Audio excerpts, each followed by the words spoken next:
Hey y'all, welcome back.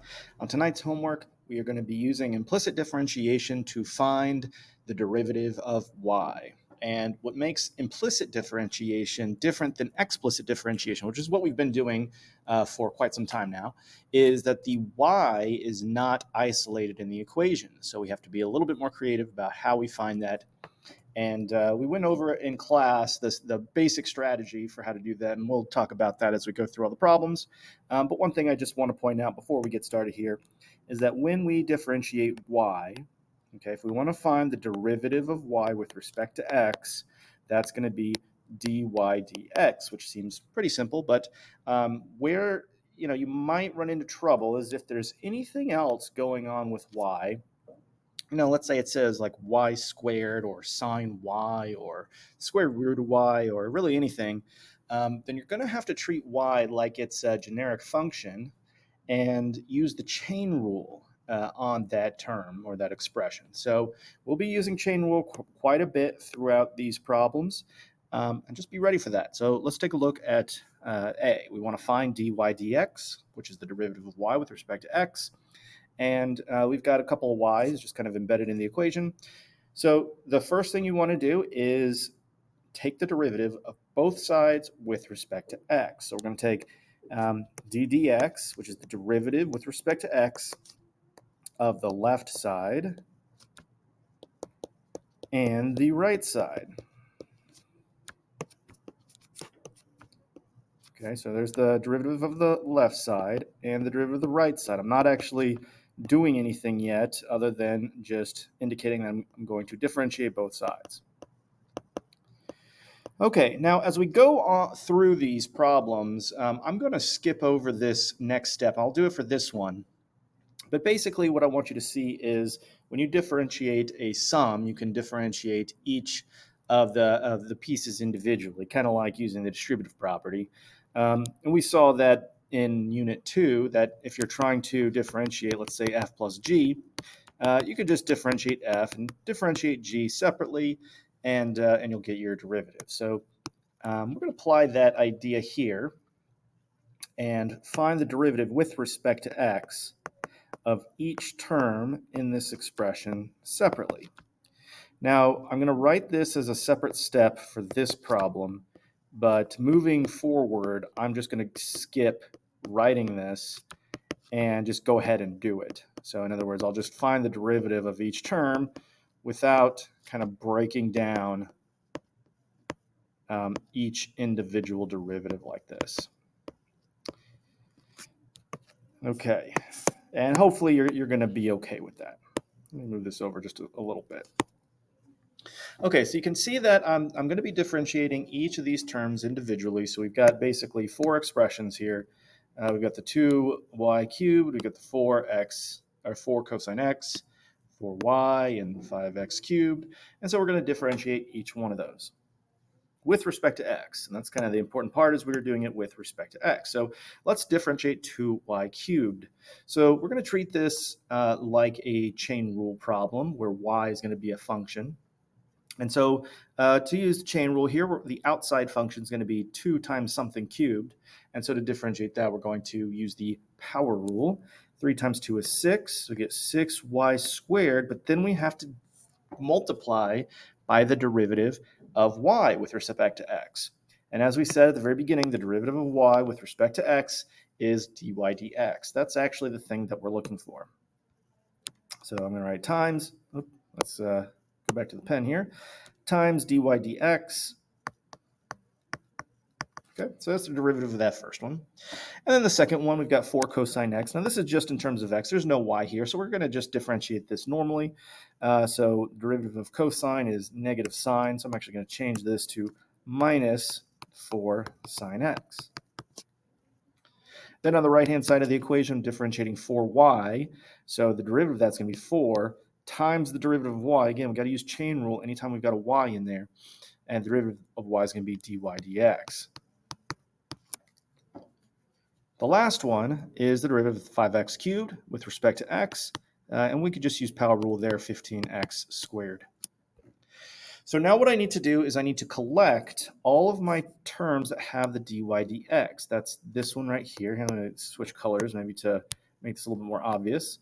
We've got this one right here, and then we've got the 4 dy dx. And so both of those terms we're going to take to the left, and we're going to put all the terms that don't have a dy dx to the right. So on the left of the equal sign, I'm going to have 6y squared times dy dx minus 4 dy dx. I'm going to run out of room here, I think. That's okay. Equals 15x squared plus 4 sine x. So I've effectively moved the terms with the dy dx to the left and the ones that don't to the right. Now, once I have that, I can factor out the dy dx as a GCF, greatest common factor, dy dx times 6y squared minus 4. It's kind of like I'm using the distributive property, but in reverse.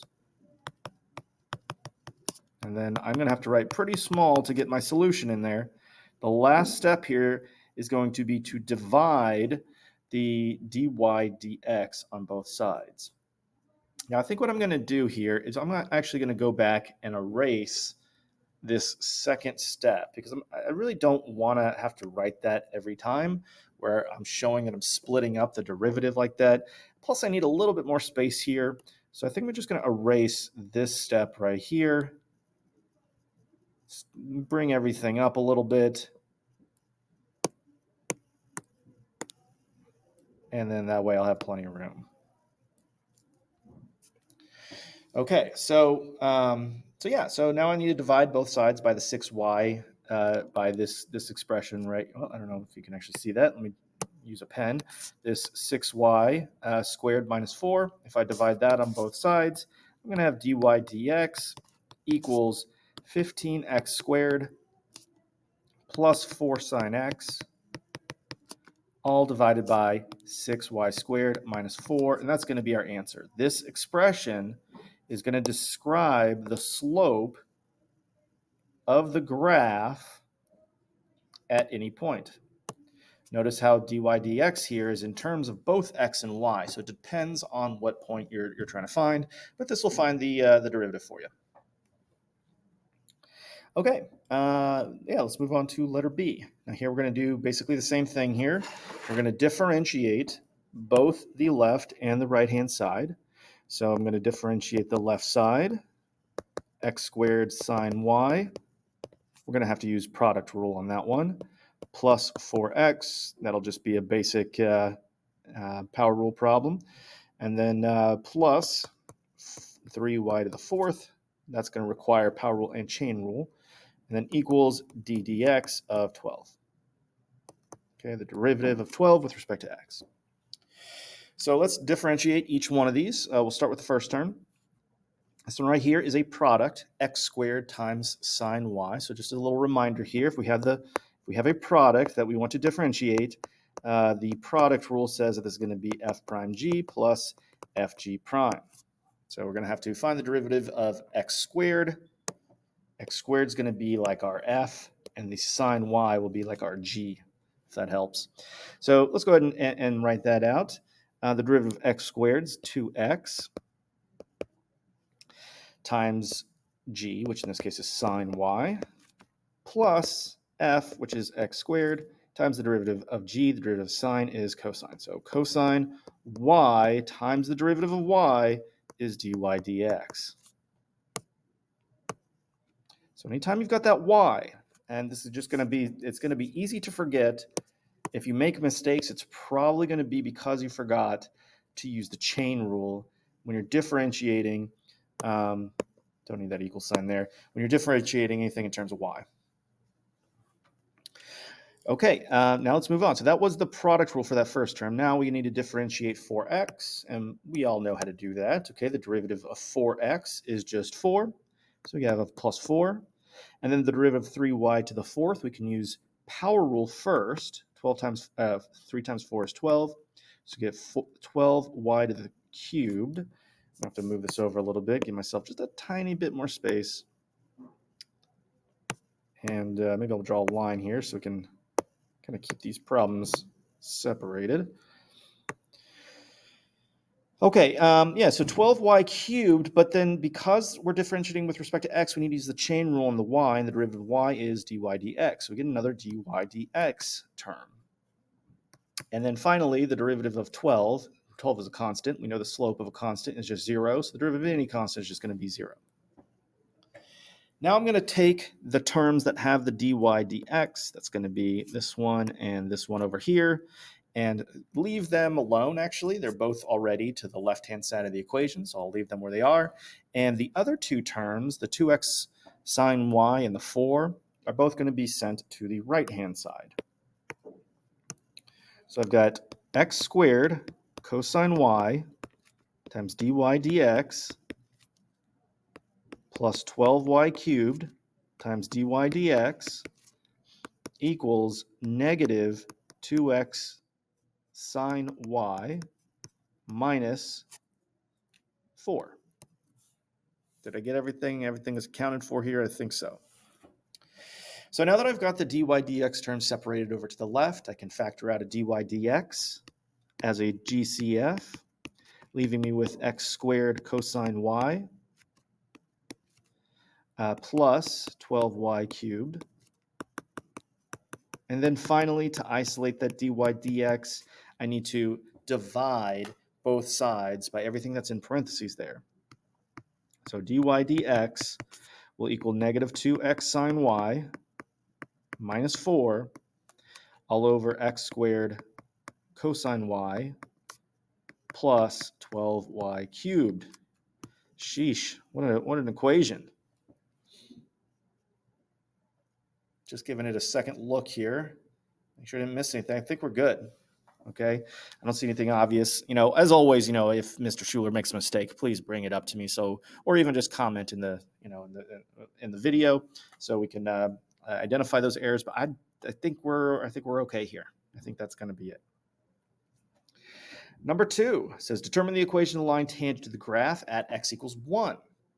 Okay, well, yeah, let's go ahead and do that. We're going to differentiate both sides. And the reason why we need to differentiate both sides is because we need to find the slope, right? And so if we want to write an equation, we need to, let's see here. Make sure I'm not missing something, because usually we're going to need an x. Maybe the y is going to go away. Let's see. Let's just see what happens before I get carried away here. So we need a point. We need a slope. And then ultimately, we want to write our equation in y minus y1 equals m times x minus x1. This is point slope form. We know the point is 1 comma something, although they don't tell us the something. So, well, let's see what that something is. Okay, so to find that something, to find the y1, we're going to substitute in 1 for x. And hopefully we can find that y. So 3 times 1 squared times y plus 9x. So x is going to be 1, so we'll replace that with a 1. So 9 times 1 plus 7 times y, that's what we're trying to solve for, so I'll just leave that, equals 29. Okay, so this y, that's our y1. That's what we're trying to find, right? So 1 squared is 1, so we have 3y plus 9 plus 7y is 29. Subtracting 9 from both sides, and then also let's see if we can handle this. We're going to combine those like terms to get 10y, and then subtract 9 on both sides, so get 10y equals 20, so y's got to be 2.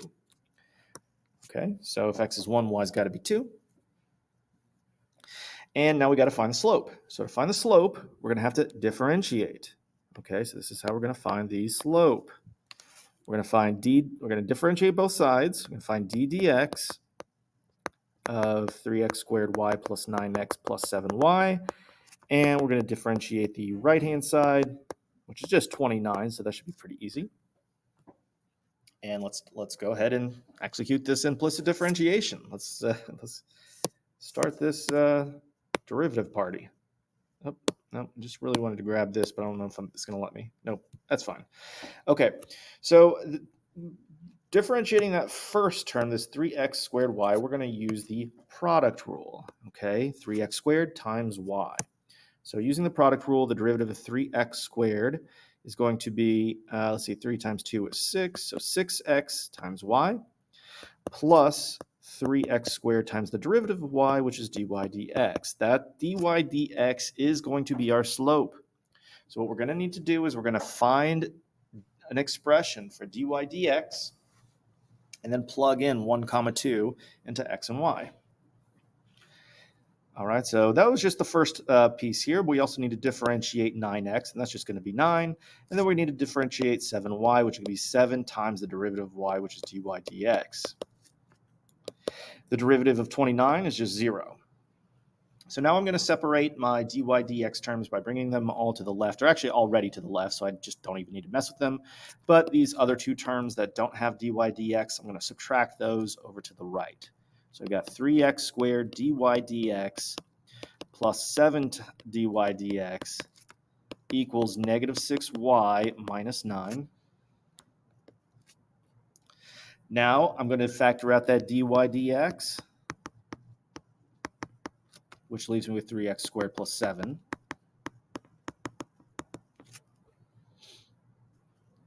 And now I'm going to divide both sides by the 3x squared plus 7. So dy dx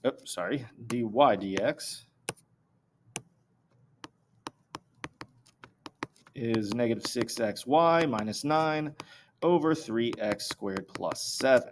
So if I want the slope, or the dy dx, when x, well, not just x, but at the point 1 comma 2, I'm going to plug in 1 for x and 2 for y.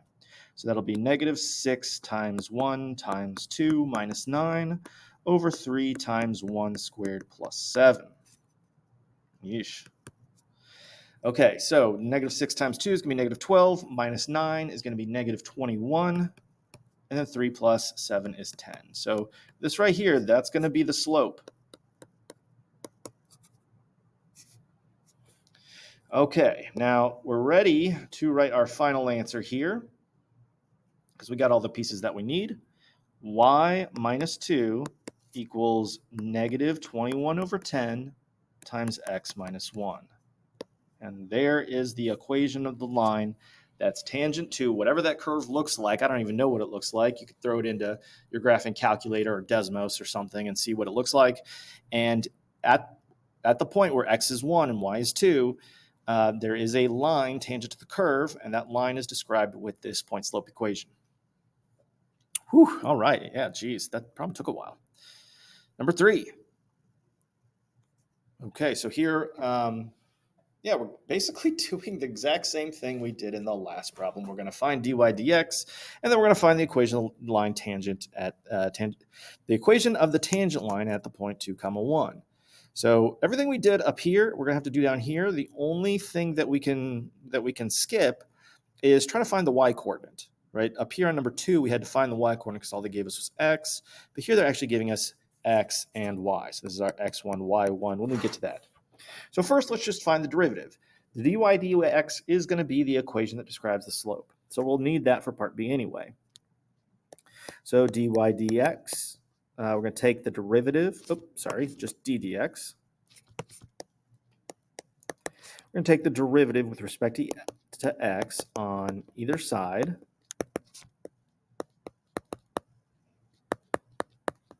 Okay, derivative with respect to x of 3x squared is going to be 6x.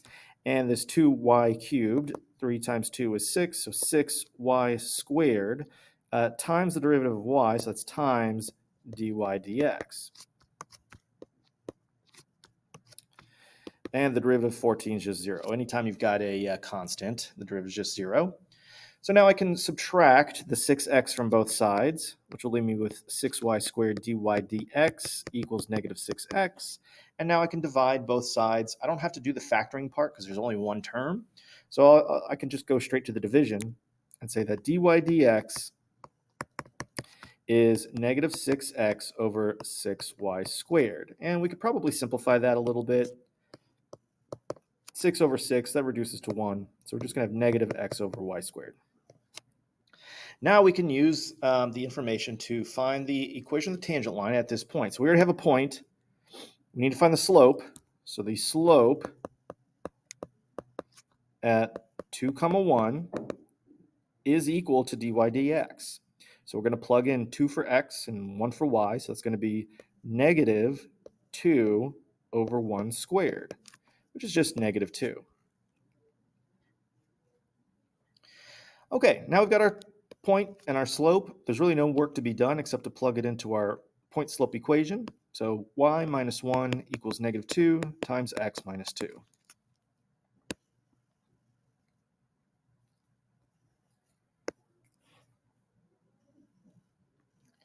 Number 4, we want to find y prime. So just because normally, with the implicit differentiation, you typically are going to want to write dy dx, but that doesn't mean you can't write y prime.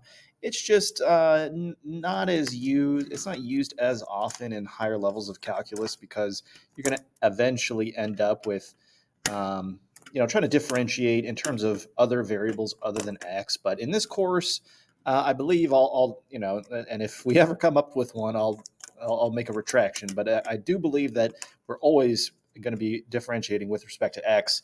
Sometimes t if we're given like a position, velocity, acceleration problem. But generally, it's going to be assumed that we're differentiating with respect to x. So let's go ahead and do that for number 4. And I'm going to try to avoid writing dy dx and see if you can't still follow what I'm doing here. So find y prime. I use this other notation. It's really the same thing. Just remember, y prime is the same thing as dy dx for our purposes.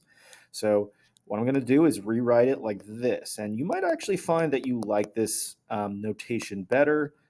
I don't really care at the end of the day which notation you use, as long as you're working the problems correctly. So either one's fine. Let's see how this one plays out. So we're definitely going to have to use the product rule for the first one. So let's see. So just a reminder here, the derivative of a product is going to be f prime g plus fg prime. So we'll start by differentiating 3 sine x, which is 3 cosine x. Times g, which in this case is cosine y,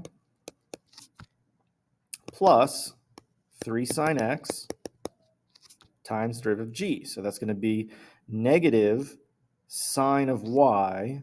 Okay, so I'm actually going to change this sign to a negative.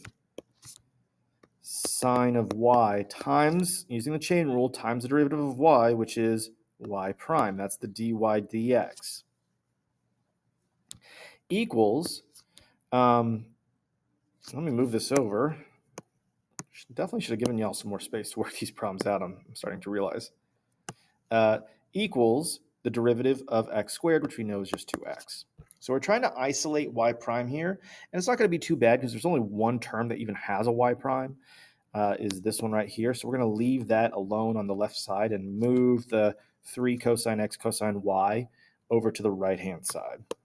So that'll be my next steps, to subtract that from both sides, and that's going to leave me with that negative 3 sine x sine y prime equals 2x minus 3 cosine x times cosine y.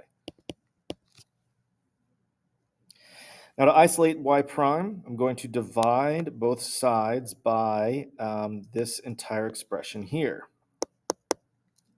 So y prime is going to equal 2x minus 3 cosine x cosine y all over negative 3 sine x sine y.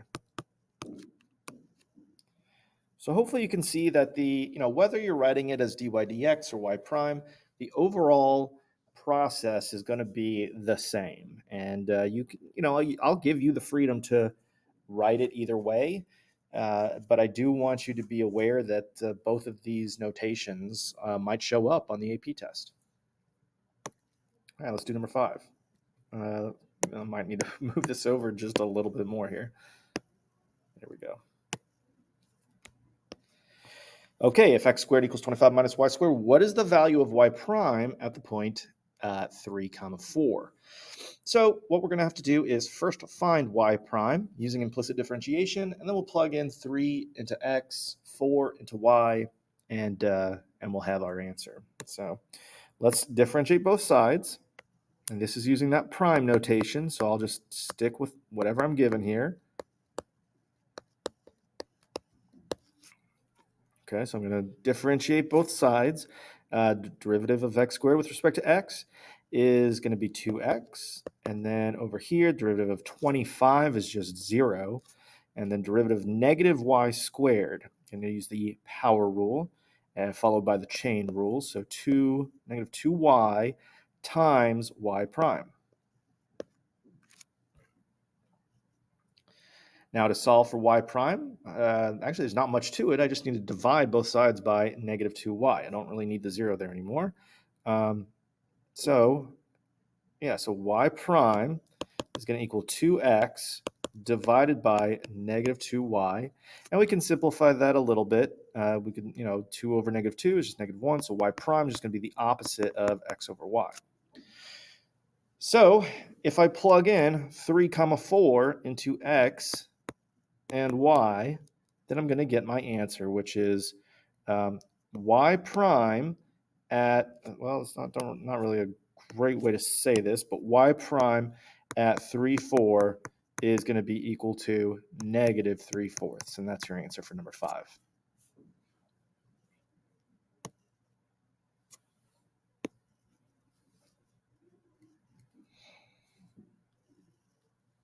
Number 6, we have a multiple choice question. If we have this equation, then we want to find the value of dy dx at x equals 1. Okay, so let's get started here. We're going to find dy dx. I'm going to go back to that notation. So dy, or I'm sorry, d dx, we find the derivative of 3x squared plus 2xy plus y squared equals d dx of 2. So differentiating the left-hand side, the 3x squared, I can get pretty easily with the power rule, 6x. Plus, I'm going to have to use product rule here. Okay, hopefully I don't have to, I think I've written it twice now. Hopefully I don't have to write it again. But the derivative of 2x is going to be just 2. So 2y plus 2x times dy dx. Right, so this whole expression is from differentiating 2xy. And then the derivative of y squared with respect to x is going to be 2y times dy dx. Equals, the derivative of 2 is just 0. So now I'll bring my dy dx's to the left-hand side, which, they're already there, so I don't need to mess with that. But the other two terms, the 6x and the 2y, I'm going to bring to the right-hand side. So I have 2x times dy dx plus 2y times ty dx equals negative 6x minus 2y. Factoring out the dy dx is going to leave me with 2x plus 2y in parentheses. And now I'm going to divide by both sides. So my dy dx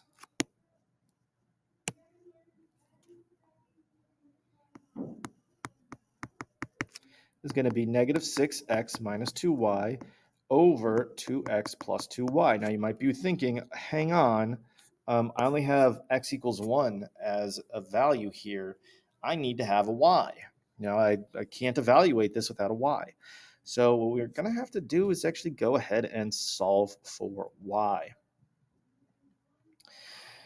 Okay, so if x is 1, we've got 3 times 1 squared plus 2 times 1 times y plus y squared equals 2. And let's see, so we get 3 plus 2y plus y squared is 2. Looks like we're generating a little quadratic here. So y squared plus 2y, I'm just going to rewrite this in standard form. Subtract 2 on both sides is going to give me 1.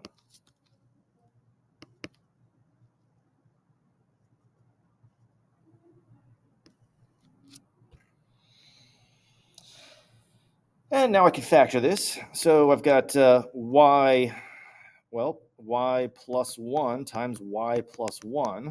And so in both cases, I'm going to get y is negative 1. All right, so y is negative 1 and x is 1. So now I can take both of these two and plug them in to this equation. So dy dx at the point 1 comma negative 1 is going to equal negative 6 times 1 minus 2 times negative 1 over 2 times 1 plus 2 times negative 1. So let's see, negative 6 plus 2 is going to be negative 4. And then, 2 plus negative 2 is 0. We cannot divide by 0, meaning that the value of the slope is undefined. Don't you just love it, all that work to find out, hey, there's no answer? I guess technically the answer is E, but yeah, so the value of the derivative at x equals 1 is undefined. Now, you might be thinking like, well, why would that be? And you could probably get a little bit more intuition on why it would be undefined if you plug this equation into your graphing calculator, not the TI, those garbage TI calculators, but if you do something a little bit more proper like Desmos or something that can actually handle an implicitly defined equation, you can see what this graph looks like, and maybe it's gonna, it could be a couple different things happening there. I don't know without looking at it, but I think if you look at the point 1 comma negative 1, you may be able to see why the slope is undefined there. You probably have a vertical tangent line or something like that going on. Number 7 says find the equation of the tangent line. Okay, you guys, hopefully you are seeing that we're kind of working these problems the same way every time. And honestly, I'm getting a little tired of it. But we only have 3 problems left, so let's just power through it. So ddx, not dy, because we haven't found that yet, of x squared plus xy plus y cubed equals d dx of 3. Okay, we're going to differentiate this.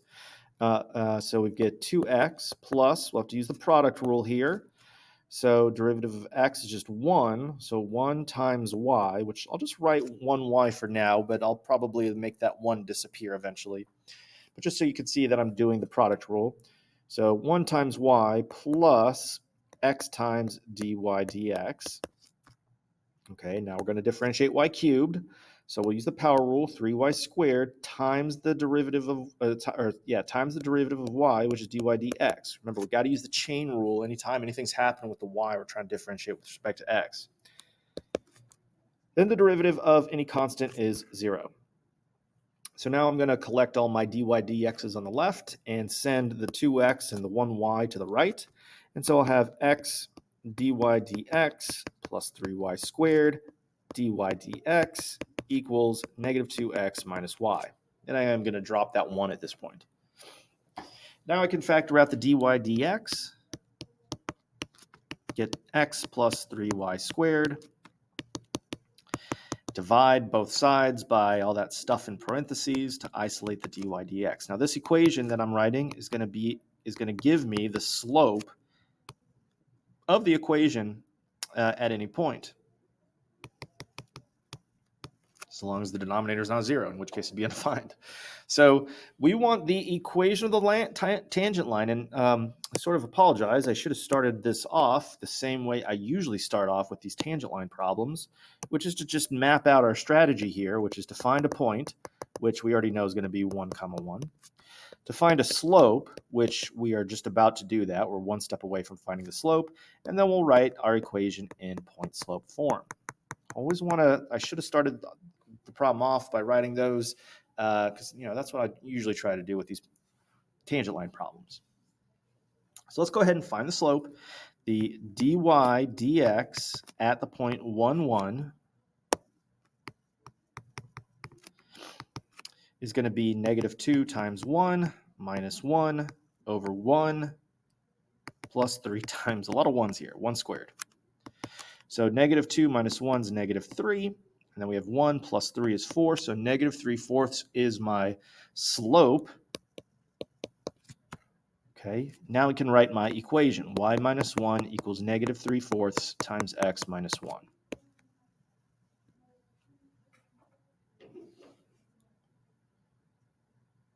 All right, last page here. Looks like we've got we've got two multiple choice items.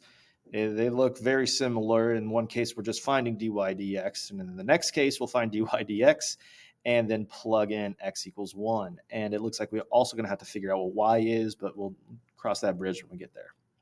So number 8, find dy dx. Okay, we've already done 7 problems that are very similar to this, so hopefully you're catching on by now. Dy dx of 3xy, we're going to have to use product rule on that, equals oh gosh, I've been making that error almost every time. It should just be d dx of the right hand side, 4x plus y squared. So now differentiating the left hand side, I'll use the product rule. So the derivative of 3x is just going to be 3 times y plus 3x times dy dx equals, derivative of 4x is just 4, and the derivative of y squared is going to be 2y times the derivative of y with respect to x. Now I'm going to collect all my dy dx's on the left and move all the rest of the terms to the right. So 3x dy dx minus 2y dy dx equals 4 minus 3y. Now I'm going to factor out the dy dx, leaving me with 3x minus 2y in the parentheses there, little reverse distributive property. And my last step is going to be to divide both sides by that 3x minus 2y. And so this is the answer I'm looking for. Hopefully, let's see if we see it there. You know what? I do not see it there. So we may now I see a couple of expressions that look very similar, and so we may need to do a little bit of algebraic manipulation to get this answer, which I'm pretty confident is right, to look like what we have over in the answer choices. Now let's just kind of go through the answer choices here. See what could even be remotely possible. So A, 4 minus 3y over 2y minus 3x. Now if the numerator is the same, but the denominator is flipped like that, there's no way that could be true. Okay, B, well, that just straight up has the wrong denominator. And the numerator, this B is all messed up. It's not going to be B. C, again, there's just not enough going on there. There's no way we're going to be able to reduce it to look like that. D looks similar, but look closely on what's going on with D. It's got 3y minus 4, which is kind of the reverse of what we have over here. We've got 4 minus 3y, but the same thing's going on with the denominator too. So possibly we could do some algebraic manipulation for that. E is just not going to work because all the terms are positive as opposed to having some of those negatives. So yeah, it's not going to be E. So our answer is going to be D, but let me show you how we actually get there. And that is, we have to do one little step here, which normally, if this was a free response question, I wouldn't even think to do this, but because it's multiple choice, we really have no choice. But what I can do here is multiply this fraction by -1 over -1. We know -1 divided by itself is 1, so there should not be any problem in multiplying the fraction by this. But what happens is when I do that, I distribute this -1 to both sides, and that is what's going to flip the positives and the negatives. So dy dx can also be written as 3y minus 4 over 2y minus 3x, and then we can say for sure that yes, our answer is D. Now we may have avoided that if we brought the dy dx's to the right as opposed to the left, but I think, usually when we solve equations, we like to have the variable on the left side so we can write statements like x equals this or y equals this, or in this case, dy dx equals something. So, I wouldn't change what I did, quite honestly.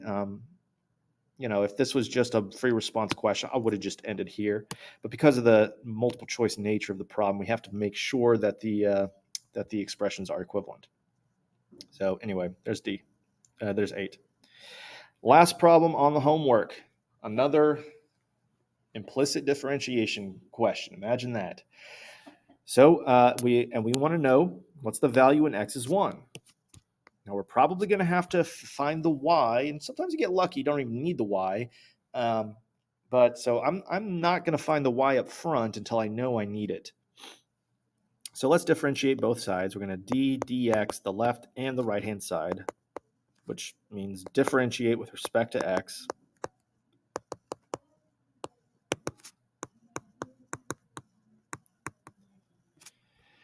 Okay, so differentiating the left-hand side is going to give me 3x squared plus, I'm going to have to use product rule here, 4xy plus 2x squared times the derivative of y minus 4 times dy dx equals 0. Now I'm going to move everything that doesn't have a dy dx to the right. So the two terms that have dy dx are the 2x squared and the 4. And that's going to equal negative 3x squared minus 4xy. We want to factor out the dy dx so that we can actually isolate it. And then divide both sides by 2x squared minus 4. So dy dx is going to be negative 3x squared minus 4xy all over 2x squared minus 4. Now, they gave us the x as 1. They didn't give us the y. And sometimes, depending on how the differentiation works out, sometimes you don't even need the y. So that's why I didn't want to find it up front. But our expression for dy dx does have a y in there, so we need to figure out what y is when x is 1. We'll go back to the original equation to do that. Plug in 1 for x, and then solve for y, which doesn't look like will be too bad. So we have 1 plus 2y minus 4y equals 7. 2 minus 4 is going to be negative 2y. 7 minus 1 is 6. Divide both sides by negative 2, and we get y is negative 3. So we got our x is 1, y is negative 3. Those are going to be the two numbers that we need to plug into x and y to find the slope when x is 1. So dy dx at the point 1 comma negative 3 is going to be negative 3 times 1 squared minus 4 times 1 times negative 3 all over 2 times 1 squared minus 4. Hopefully the simplification won't be too bad here. We have negative 3 plus 12 would be, what would that be? 9 over 2 minus 4 is negative 2. So negative 9 halves is going to be our answer. And luckily, always love to see that as one of the answer choices, because if you don't, then you got to go back and figure out where you messed up. That happens to me quite often, so don't worry about it if it does. Just go with it. So our answer for number 9 is A, and I believe that is, yes, that's the last problem on the homework. So I hope you understand implicit differentiation a little bit better now than you did when you started. As always, if you have any questions or want me to clarify any of the algebra on any of these problems, please reach out and I'll be happy to help you out. But other than that, y'all have a great evening and I'll see you next time.